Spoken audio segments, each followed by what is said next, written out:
চাহিদা অনুযায়ী সৃজনশীল হতে পারছেন না, খুব বেশি লোক এটা পারেও না। তবে চিন্তার কিছু নেই, সৌভাগ্যবশত এটি একটি দক্ষতা যা আপনি উন্নত করতে পারেন। বিশ্বাস হচ্ছে না? এখনই একবার চেষ্টা করে দেখুন। সৃজনশীল কিছু চিন্তা করুন, সম্পূর্ণ নতুন ও ভিন্ন কিছু নিয়ে আসুন। যে কেউ এই চেষ্টা করতে পারে। সৃজনশীলতা কোনো সুইচ নয় যা আমাদের অধিকাংশই ইচ্ছা অনুযায়ী চালু করতে পারে। সুতরাং সৃজনশীলতার চাবিকাঠি হলো কোনো একটা সমস্যাকে ভিন্ন দৃষ্টিকোণ থেকে দেখা। প্রয়োজন আবিষ্কারের জননী, তাই একটু কৃত্রিম প্রয়োজন তৈরি করলেই তা স্বয়ংক্রিয়ভাবে সৃজনশীলতা উদ্ভাবকের কাজ করে। হ্যাঁ, আজ পৃথিবীর সবথেকে আলোচিত 8টি উপায় তুলে ধরছি যা আপনার নিজেকে সৃজনশীল উদ্ভাবনী করে তুলতে শতভাগ সহায়ক হবে। প্রথমেই, সবচেয়ে খারাপ যা ঘটতে পারে সেটা ভাবুন।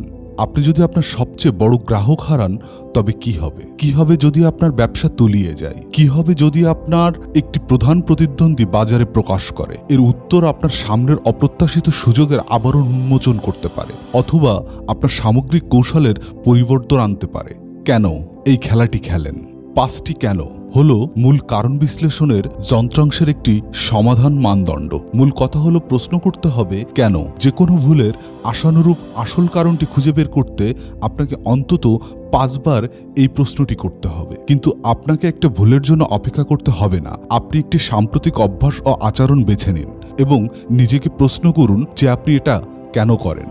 বারবার জিজ্ঞাসা করতে থাকুন, আপনি এটা কেন করেন? আপনি যত বেশিবার নিজেকে প্রশ্ন করবেন, প্রতিটা উত্তরের পর আপনি সবকিছু আবার নতুনভাবে দেখতে শুরু করবেন। নিজেকে এমন ভাবুন যে আপনার সব অর্থ ফুরিয়ে গেছে।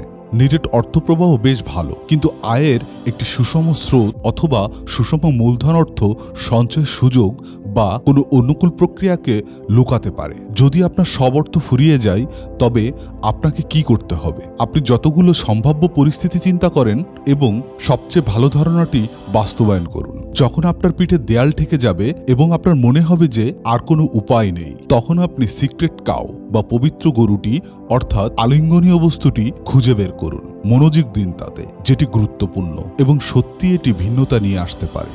এমন ভান করুন যেন কোনো নিয়ম নেই। প্রতিটা ব্যবসাতেই লিখিত অলিখিত কিছু নিয়ম রয়েছে এবং প্রত্যেকেই স্বঅর্পিত নিয়ম অনুসরণ করে। কিন্তু আপনি কি করতেন যদি একটি সমস্যা সমাধানের জন্য আপনি প্রচলিত নির্দেশনাবলী না ব্যবহার করতে পারতেন? আপনার যদি অনুমতি নেওয়ার মতো কেউ নাই থাকতো, তাহলে যদি আপনার সঙ্গী আপনাকে জামিন করাতে না পারত বা আপনাকে আড়াল করাতে না পারত, তাহলে আপনি যদি আপনার কর্মচারী প্রশিক্ষণ এবং বিকাশ পদ্ধতি পরিবর্তন করতে পারতেন, তাহলে মানসিকভাবে কিছু নিয়ম ভাঙুন, বিশেষত সেগুলোই যদি আপনার নিজের নিয়ম হয়। কখনো দেখবেন একটি নিয়ম কোনো নিয়মই নয়, সেটি শুধুমাত্র একটি উপায় যা দ্বারা আপনি কাজ করেন মাত্র। মনে করুন যে কোনো সমস্যা সমাধানের জন্য আপনার কাছে মাত্র 5 মিনিট আছে। গতি ও সৃজনশীলতার জননী স্বরূপ একটি সমস্যা বেছে নিন এবং 5 মিনিটে তার সমাধান করার জন্য নিজেকে জোর করুন। ধরুন একটি অর্থপ্রবাহ সংকটকালে আপনাকে 5 মিনিটের মধ্যেই কোনো সিদ্ধান্ত নিতে হবে। আপনাকে যদি এখনই কিছু করতে হয়, আপনি কি করতেন? বহুবিধ পরিস্থিতিতে নিঃশেষ হয়ে যাওয়া বা আগাছার মাঝে হারিয়ে যাওয়া খুব সহজ। তাৎক্ষণিক সিদ্ধান্ত কখনো কখনো সঠিক হতে পারে, কেননা সেটি একেবারে ইস্যুটির গভীর থেকে নেওয়া হয়। কোনো কিছুর উৎকৃষ্টটি কল্পনা করুন। নিজেকে বলুন যে আপনি আপনার কার্যপ্রক্রিয়ার উন্নতি সাধন করতে চান। আমরা শতকরা অর্জন অনুযায়ী আচরণ উন্নত করার জন্য প্রশিক্ষিত হই। 3% খরচ কমানো, কাজের পুনরাবৃত্তির 4% কমানো ইত্যাদি।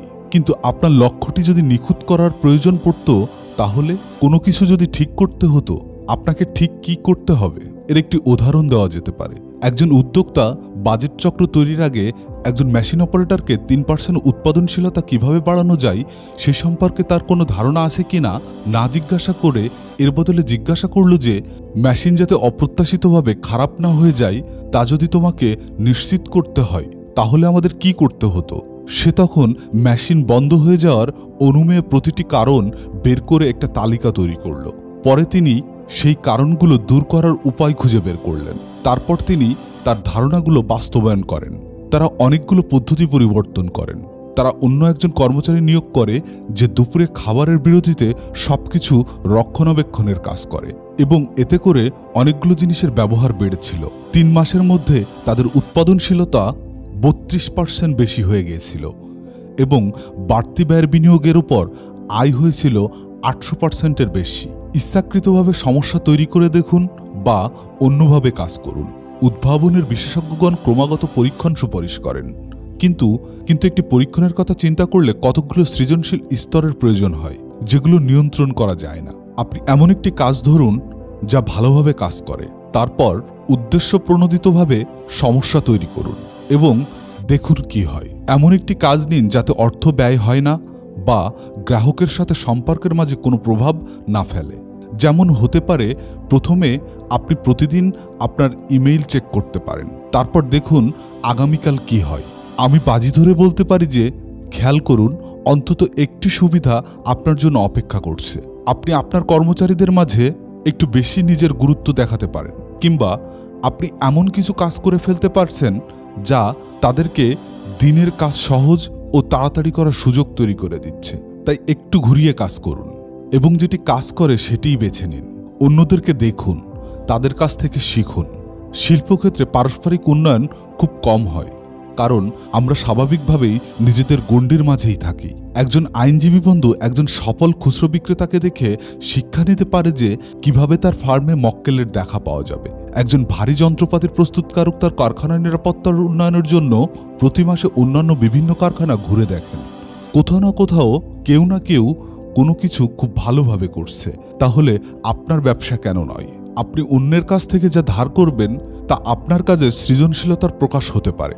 নিজের জীবনে এই সৃজনশীলতা উদ্ভাবনী চিন্তার প্রয়োগের মাধ্যমে নিজেকে উন্নতির দ্বার প্রান্তে নিয়ে যেতে পারেন, যা আজকের দুনিয়ায় অনেকেই করছে।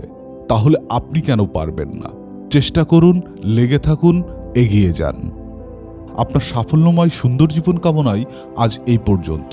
সাথে থাকতে সাবস্ক্রাইব করুন, লাইক, কমেন্ট, শেয়ার করতে ভুলবেন না। আশা করি ভালো থাকবেন।